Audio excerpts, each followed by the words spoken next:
រន្ទះដំបូងនៃរដូវផ្ការីដាស់សត្វដែលលងលក់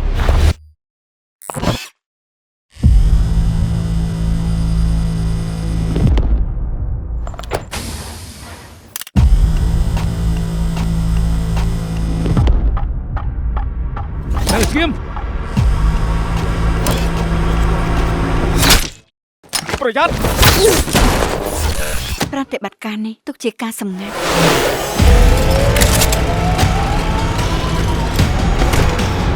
ខ្ញុំសូមបញ្ជាក់ម្ដងទៀត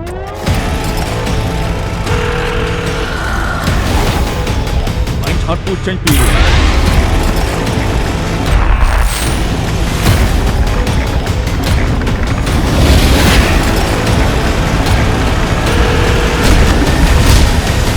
រីខ្លួនមែនទេ